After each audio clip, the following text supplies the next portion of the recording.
Okay, today is the first brew day of, is it the first brew day of 2000? No, it's the second brew day of 2015. And I'm using leftover ingredients that I had. I had some extra malt extract from my spotted cow batch, plus I had my hops, my homegrown hops, and I had some leftover sterling hops from my last batch, so I'm going to use those to make something I'm calling the kitchen sink IPA. So right now I am mashing some of the grains. It's going to be kind of a partial mash. Some of the grains are being mashed and then the rest is going to be extract.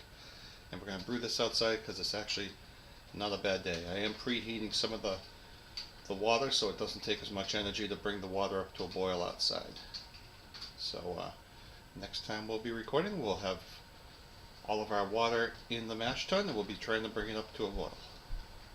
Not the mash tun, into the boil kettle and try to bring it up to a boil. Okay, so we brought it up to, we took our 4 1/4 gallons and brought that up to a boil, and I turned off the heat and I just added in the powdered extract, so this should start foaming up pretty good pretty soon. In the meantime, I'm going to take a hydrometer reading to see how much sugar we got in there and see if we can figure out what my final gravity is going to be. So I'm going to pause this for now. Once we get up to a boil and we have the hot break there, the foaming stops, then we'll add in our first hop addition. Alright, so now we are boiling away. We have our first hop addition just went in. I have my homemade hop spider there, which will make it really easy to add my whole leaf hops in about 45 minutes. So we'll let this boil, and we'll come back in 45 minutes and add our next hop addition. Alright, and we're still boiling. We've got about 15 minutes left before we add our next hops addition. In the meantime, just kind of looking around the yard here.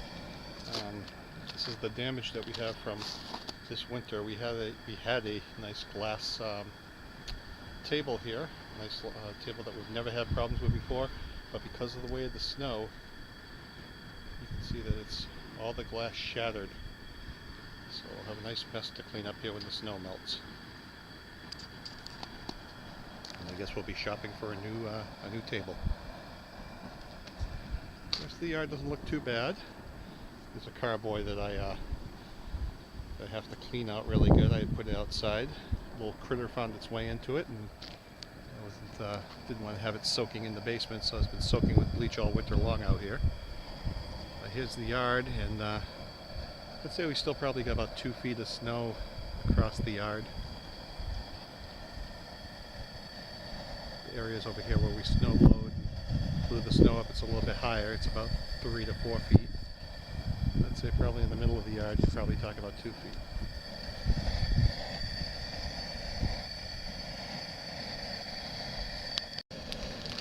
Okay, so we've been boiling for about 45 minutes now, and now we're going to add in our homegrown Cascade hops. We have about 3/4 of an ounce here, and we'll add those into the hop spider and let those go for about 10 minutes before we add in our final hop addition, another 1/2 ounce of sterling hops.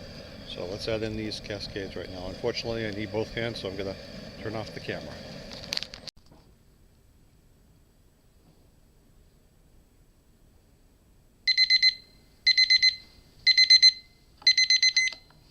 Alright, time for our final hop addition.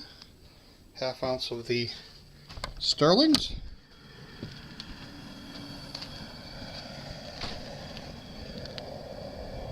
Go right in there.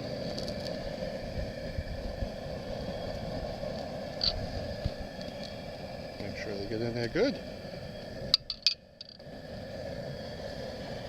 And let's set the timer for 5 minutes and then flame out. Alright, we're about 1 minute away from the end of the boil. So the next step will be to, I'm inside right now trying to stay warm, it's a little chilly out there, so it should help us cool down the beer. So the next step will be to pull out the hop spider, let the liquid drain out so I can get the hops out of there. And then start cooling down the work. But before I do that, I actually want to take a reading with my refractometer to see what the gravity is. Because it did boil down more than I anticipated, so I might need to add some water in there, which actually would be a good thing anyway, because then it'll help me cool down the beer. So I'll take a refractometer, do a little math, and figure out if I need to add any water to bring it up. We'll bring it down to the gravity I want. There's the timer. So let's go turn off the flame.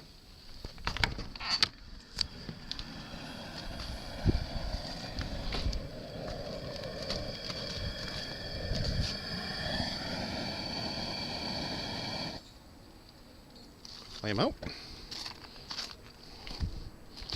And we started with about 4¼ gallons, and we're down to about 3, so we lost quite a bit. But a lot of that's probably in the hops, so once we drain that, it'll bring the volume back up. But the only way to really tell would be with the refractometer reading. So let's stop this, drain the hops, and see what we got left. Okay, so brewing is done. Added a little bit of water, so we got right around our target, about 3½ gallons. And we're in the process of trying to cool it down because the hoses are put away and it's winter time and I can't use the outside faucet. I just packed the kettle into a snowbank. I had some cold water there at first, and we'll take a temperature reading in a couple of minutes. It already, just by adding the cold water into there and letting it sit for a little bit, I already got it from 220 down to 140, and then I put the lid on it. So now just letting it finish up the rest of the way, get down to about 100. Actually, I want it even lower than that, so I'll leave it out here. As long as the lid's on, it should be okay. And let it get down to about 80 degrees so I can pitch my yeast. So we'll just let it sit here. It looks like it's safe. I keep checking on it. I'm just afraid that it's going to melt to the point where it tips over, but it looks like it's in there pretty solid. So I'll leave it and start doing some cleanup and keep checking on it. Okay, we are finally cooled down to the mid 80s, and so we are draining it into our fermentation bucket. We should have between 3¾ and 4 gallons, somewhere in there. And I gotta get my sanitizer ready so I can sanitize the lid and we can get this fermenting.